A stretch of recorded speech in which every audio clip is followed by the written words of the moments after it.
ये जो चिंतन मनुष्य का बनता है वो सुख मिल जाए।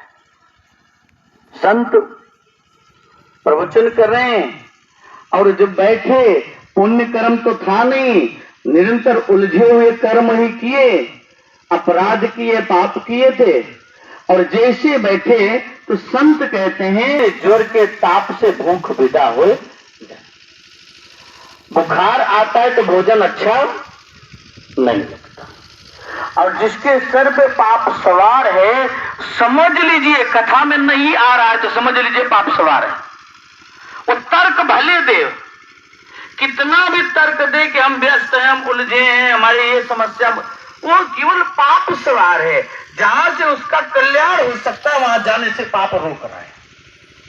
जैसे भूख नहीं लगती कब, अब वो पाप तो सवार था, पत्नी बार बार कहती रही तो बड़ी मजबूरी में आए, लेकिन सर पे पाप सवार। कई बार आप देखेंगे कि जब प्रभु की पावन कथा सुनने के लिए लोग जाते, लाभ नहीं ले पाते और इधर उधर की बातें करेंगे, और अगर कोई बात करने वाला नहीं मिला तो कुंभकर्ण जी की धर्म पत्नी निद्रा देवी का प्रकोप हो जाता है तुरंत, तान करके सोते हैं और ऐसा खर्राटा मारते हैं तो बगल वाला बेचारा परेशान हो जाता है कि भैया धीरे खर्राटा मारो, हम सत्संग तो सुन लें। तो मन नहीं लगता। अब वो भी ऐसे ही थे, जैसे वहां साल बिछाया बैठे वैसे तान करके सोना शुरू कर दिए, नींद आ गई।